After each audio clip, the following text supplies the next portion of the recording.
So, warm welcome to this SuperOffice webinar with the dramatic title, Will Your Sales Team Survive the Future? Actually, we did this a couple of 3 years ago when we asked ourselves the question, and we thought about, let's look back and see what has changed in them in terms of shifting them into the buying behaviors, sales and marketing collaboration, and we cannot, oversee the big elephant in the room. AI has really stepped in. So, let's dive into this. My name is Mathias Sognefors. I'm from SuperOffice, and I'm super happy to be joined by Brian Andersen, senior partner from Kvadrant Consulting. Yes. Welcome. Thank you. Happy Again? to be Yeah, here. again. Yes, happy to be back. Yeah. That's great. So we had this session 3 years ago, and it was super interesting because some of the things we discussed did play out actually, and I some think so. stayed a little bit the same, or so we guessed a little bit correct and maybe a little bit wrong. Yeah, I think that's the best way to put it. Yeah. We're halfway right. Halfway right. Exactly. And audience, please, this is live, so we're trying to keep this as live and interactive as we can. So the chat is open, ask questions, and I will try to monitor and see if we can pick up questions as we go along. So let's try to keep the vibe going here. So topic number one, the changing nature of B2B buying behavior, I would say. I mean, last time we talked about the death of the average salesperson, meaning that Pretty dramatic. Pretty dramatic, yeah. Sure. But I mean, simplified sales, a lot of things being handled automatically or digitally. I mean, what actually has happened in and around that? Is that still the same thing, or where are we moving? Yeah, and I think that's maybe the clearest thing we, let's say, got right in a way, right? That trend only accelerated. So there's very recent data pointing to a smaller and smaller number of sellers doing a bigger and bigger portion of the revenue. Yeah. Right. So what does that mean? On the high end, it means that we do have like kind of a Pareto principle, right? Where the top 15-20% generate the vast majority of revenue. Yeah. But the other side of that coin is actually even more scary, right? Yeah. So that you have the bottom 50% doing less than 8% of the revenue. So that is, you could say, the death of the average salesman in practice, and that trend has only accelerated since we talked about it. So we see that also in various industries, or anything in particular that you see? It's actually across industries, so it's a very common thing. And of course, the ones that are hit, let's say, the hardest are the ones that somehow deploy multiple sales models, where you might both have a key account management model, you also have an inside sales, you also have low touch, and so you have everything together. And we often see that you're kind of built in one way, maybe from strong key account management, and then you really struggle to kind of handle the rest, right? And then you end up having a lot of salespeople with fairly low incremental impact, you could say, right? Yeah. I think many of the people on the call here actually recognize themselves in that right today. But since that has happened, some of these organizations have succeeded, and in particular, that pool of sales reps that actually have gone to be more value driving, may be more consultative. What does characterize them and their behavior and the way they're operating? So this is super interesting, right? Because we actually have really strong studies and data on what makes a good consultative seller. And unfortunately, there's like a stereotype, from Wolf of Wall Street kind of thing, with the big deals and maybe over-promising slightly on the phone and being an extremely extroverted character. Like that's probably I would say the mental image a lot of people have from these big deal sellers. Yeah. But in reality, consultative sellers are often the opposite. They're sometimes introverted. They can sometimes be quite analytical. And they are often what we frame as being a good playmaker. So they are able to collaborate with the rest of the organization, both on the buyer side, like who are the different people you need to involve in the purchase, but also on your own side. So, for example, if you're selling technology, bringing the people who do the implementation in at the right time, bringing legal expertise in and so on, and facilitating a process of a purchase more than hardcore selling, which is let's say the Wolf of Wall Street image, right? So that's the big thing. I think one of the words that we use within our organization, at least where I'm working, is quarterbacking. Meaning the playmaker quarterbacking, since the football season is starting as well over there. And let me give you the exact image of Tom Brady, right? Not the strongest, not the fastest, poor scouting report, not very impressive guy, but you could argue the greatest of all time. He's the GOAT. Exactly, right? What is it? 7 rings? Something like that, right? Something like that. But totally against the mold of what people thought a strong quarterback was. So I think that's a great analogy. But we're also seeing that I digged into an analysis the other day that it's not what you sell, it's how you sell it. That it has a really strong impression on in the, let's say, in the buying cycle. That as large as if it's what drives customer loyalty and actually, buying and purchasing, 53% is based on customer the buying experience as such, which is a huge number. So meaning that it's not what you sell in terms of product or price. Price becomes it comes like on number 3 or 4 on that list compared to the experience that you get. So if we put for price, maybe it's because we haven't done enough. We didn't do the other things well. No. And I think there's one other thing that applies to it is that we've had a lot of focus on the product, of course, right? Also in software, but same applies to medtech and everything else. That the product will win. But in reality, products are very similar. Sorry to all the product managers out there, but that's the reality, right? So I think it just gives to show that the commercial team has an ability to actually be a differentiating factor. It's not just the product, how we show they can differentiate it. So I'm curious, at least, like how do you guys work with that, right? Because you do a lot of those deals. Yeah, I can tell you that we had a session the other day where we sat down the whole commercial team in my part of the organization. We discussed this report and what actually that brought to us. And the conclusion was that typically as a product company, you're looking for a unique selling point. You need to be better at one or the other things. But just kind of reflecting on that is that the unique selling point, at least from our perspective, is the team. It's not the product, it's the combination of the product, of course, but how we adopt, how we let's say manage, drive and position that value to the customers. And I would say that we work a lot on, let's say, raising the bar on being more consultative. We ourselves, we're going to talk a little bit about that more later on in terms of adopting AI. How does that actually leverage our way that we're working? But also other things in terms of collaboration and but definitely the role of an account manager, key account manager, net new sales or partner account manager is raising in terms of responsibility and within what we're talking about. It's a harder job, let's be honest. That's the other thing, right? It's not becoming easier. It's a lot harder, but it's also a lot more fun. I would say. So engaging with customers and prospects and really talking to them about what matters and being able to address that is a lot of fun. And it also builds long-lasting customer relationships, and that's what at least we are all about. So I think it would be cool to reflect a little bit on the companies that actually have made this transition, right, from being let's call it a lone wolf generalist sellers to a more team-based specialists where you cover, let's say, what you're really good at, right? Okay, you're a key account manager, you're really on the account and the quarterbacking and so on, and then you let someone else do 500 prospecting calls. I think what would be interesting to hear from you is that I know that's something you've been working with and talk to a lot of other people in the industry. What's kind of the challenge you face when you do that transition from generalist to more specialist team roles? I would say that then, of course, you would have more, let's say, more components in the sales cycle, or that you're backing up and supporting the whole process. So collaboration will be a key factor. And if we're talking about today, if we're listening to our customers, many of them are requesting us to enhance, let's say, the capabilities, but also the interactivity between sales and marketing. Right. So being able to support the collaboration and the teamwork between sales and marketing, I would say is key, which brings us actually to the next question. It is. Yeah. Has that, we'll asked ourselves the question 2-3 years ago, saying, okay, what about the collaboration between sales and marketing? How does that affect, and is that evolving, and how important is that, going forward? Yeah, I think we sometimes address it as a Groundhog Day problem, right? In the sense that it keeps coming back. It's a classic. Because, of course, you're dealing with two teams who, in many ways, are fundamentally thinking about the world in different ways. Short term, longer term, different metrics, different backgrounds and capabilities and so on, which is right.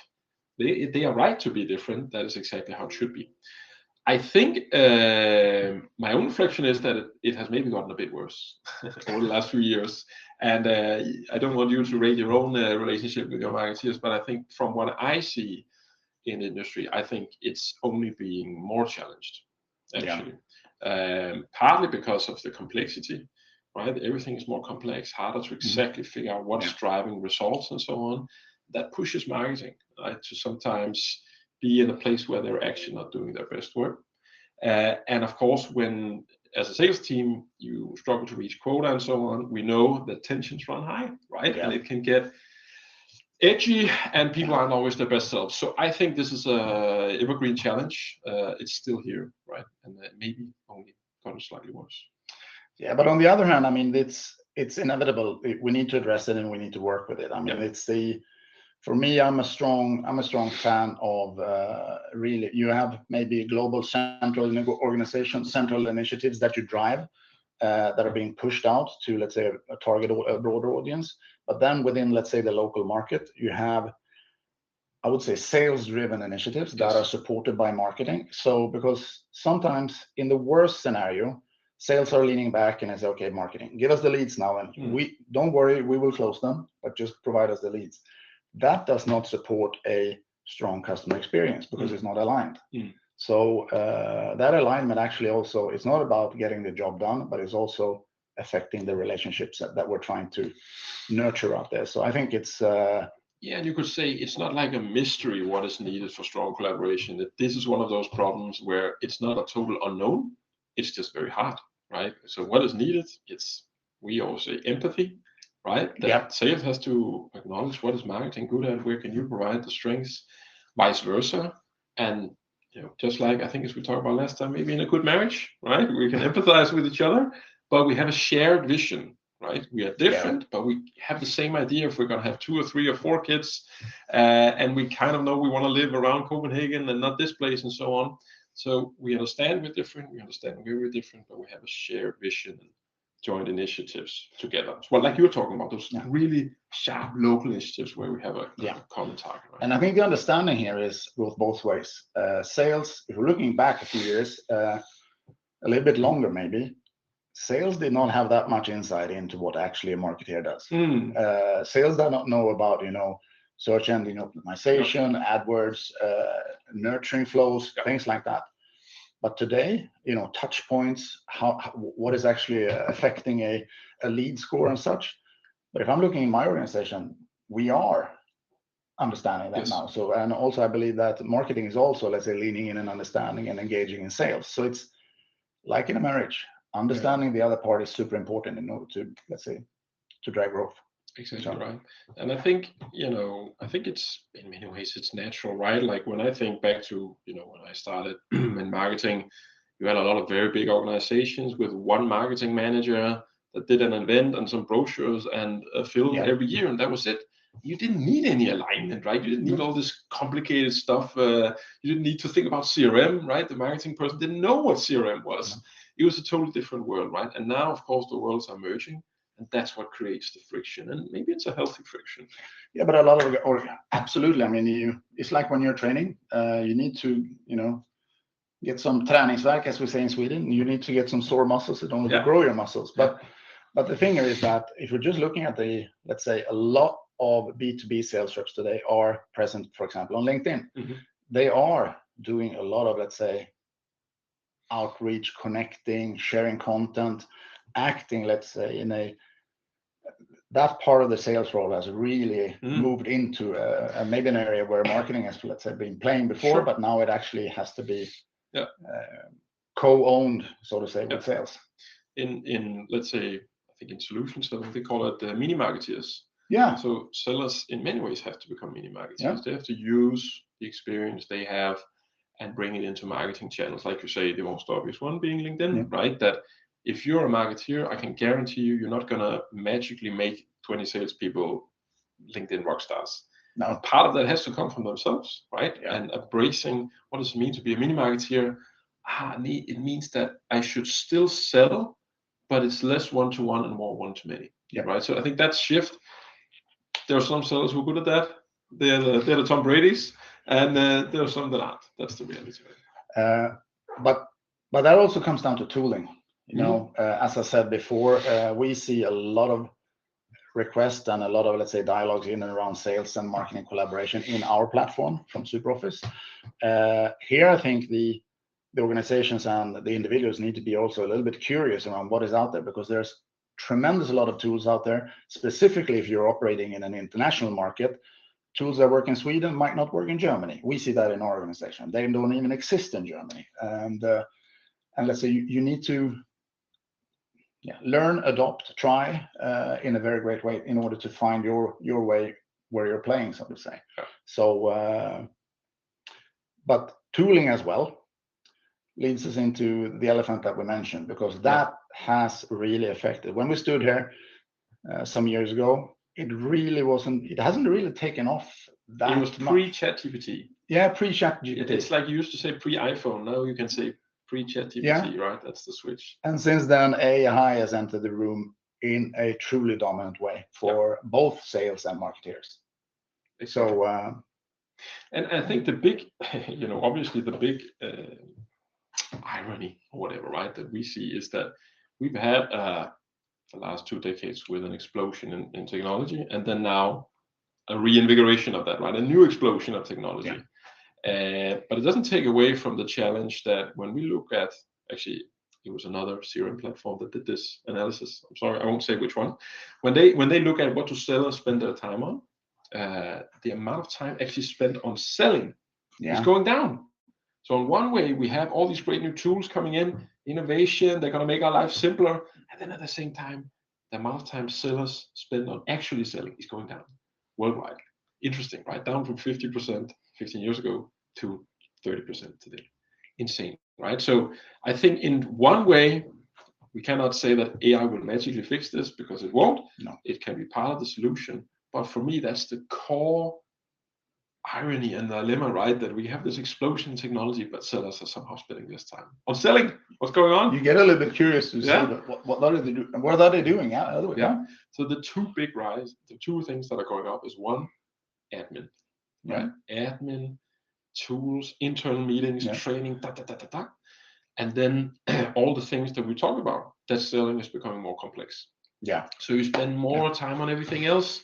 Like when you go from 1 stakeholder to 5 stakeholders, okay, then you got to do 5x research or what, right? And I think those are some of the things where a lot of companies, they got the complexity from technology, but they haven't yet got all the benefits, right? So they got everything like, okay, we need to put everything in CRM, and you do, but they haven't fully yet realized all the actual benefits that can actually bring selling back up. I think that's the big thing in the coming years. I think we see a good example here, because we're starting to use heavily AI bots in our meetings. Yes. And also you run meetings and sales reps, they don't even show up there. It's their AI bot that sits there, and they get the transcript and off they go. So which might increase productivity, but still, it really is a huge saver that we see, which is a simple trick, and also integrate that into your CRM system. Boom, you have everything transcripted and ready and done.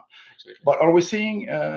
Let's say this is a difficult question, maybe because the area is so big. But are we seeing what are the use cases that are really driving this? Yeah, I think the most obvious and most scalable one we see is everything around prospecting. Right? Because prospecting is, number one, it's hard.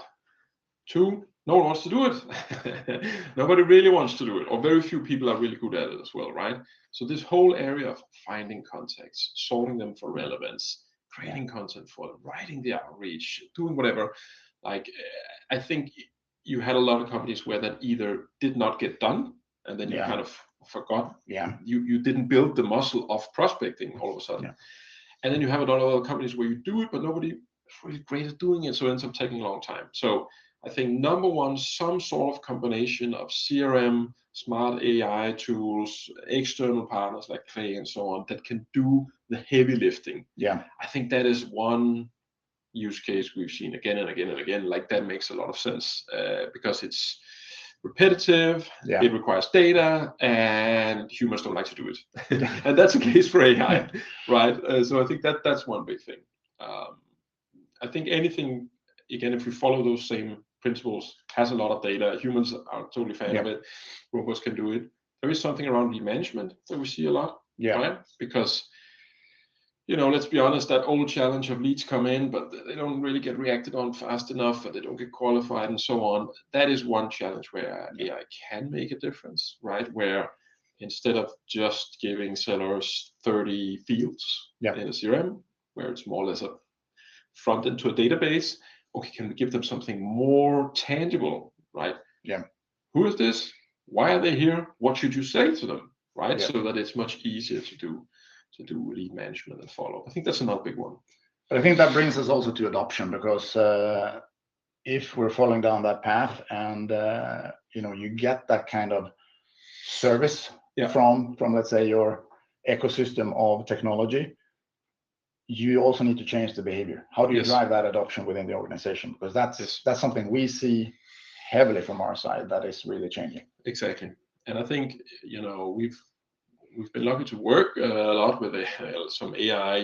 Everyone's doing pilots these days, right? So you get a lot of learnings from the pilots.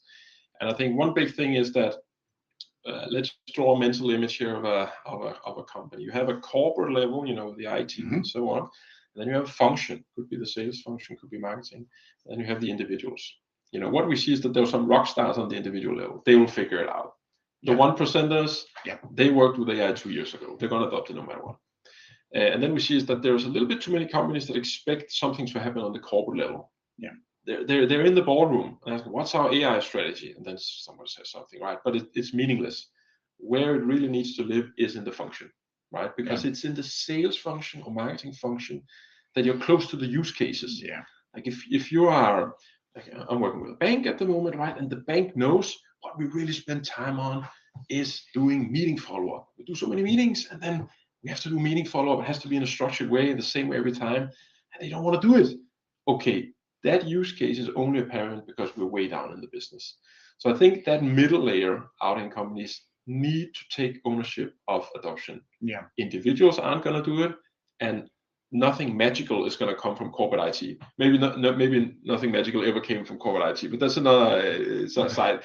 But here, really nothing magical comes. It has to be the people in the function doing it. Yeah, and we've seen organizations, of course, when you're using prompts before a discovery meeting or qualification meeting, first meeting, you're prompting, and you can do such good prompts these days. I mean, you get like an 8-9 page report on this is what you should talk about to this customer. And then a sales rep might read this and just, okay, how do I connect the dots between, let's say, what is my idea about how we should be able to, what could they expect from us as a vendor, given those circumstances? Yeah. And that, I think, is one of the major, let's say, knowledge humps or adaptability humps that we encounter with speaking to customers out there, but also looking at how we're adopting this ourselves, because it's really, you need to be in depth within a vertical, within an industry, sub-industry, or let's say you need to understand the domain expertise in order to figure that one out. And it's so easy to see when people are prompting and giving you an answer in a space they don't know anything about, right? You'll spot it instantly. Yeah. But of course, this is magic if you understand the space, because then you know what the right questions are to ask, right? And personally, I think if we try to round off adoption, I think the truly excellent companies here, they're in a way gonna go away from the prompt. They're gonna think about how do I, again, not rely on the individuals sitting there and prompting, but bake it into the way we work. Yeah. Okay, we have meetings, we have quotes, we have all these things in the sales process. How do we bake AI into that so it doesn't become reliant on another individual sitting and prompting ChatGPT? Yeah. Although that can also do good things short term. So does that mean then? So we talked about relationship sales, how a B2B evolve and survive the future, because I think they will. Yeah. But if we're looking at the strong relationship-based seller, it seems to be that is more actual than ever right now. Yes, more relevant than ever, right? Because it's not hard to go and generate 5-10 pages of insights on any topic with AI. What we are really looking for as buyers is people who have tried this before, who can give personal insights, who can refer you to people who know more about it, and can help you actively on the way. And I think, in many ways, my hope is that let's say, curve of what do sellers spend time on that AI is the thing that's going to make it go back up again. Because if I'm a relationship-based seller, that's what I'll be oriented around, is how can I get that time back up by using AI to do my prospecting? Yeah. Because what I really want to do is sit down with customers and try to figure out, in your case, how do we get CRM embedded in your organization? Yeah. Here's what I learned from my last interaction and so on. Mm. So I think in many ways, I think that trend is one trend that's safe in a way, right? Is that the few people who are really good at that, they're going to still be top performers, but hopefully the other trend reverts, sellers spending more time with customers. That's my hope. But I think also spending time with customers is what kind of time do you actually spend with customers? Yeah. Because we see a strong trend that there's more physical meetings right now. Yeah. A lot more interactions between, but you need to figure out how do you get through the noise? How do you, let's say, get personal? And we see many good examples about sales reps figuring out that way, you know, in terms of we come back to handwritten cards. You see vouchers to invite somebody for a coffee. Absolutely. We see somebody take a car and drive out to a customer, you know, do something in the lobby, in the reception.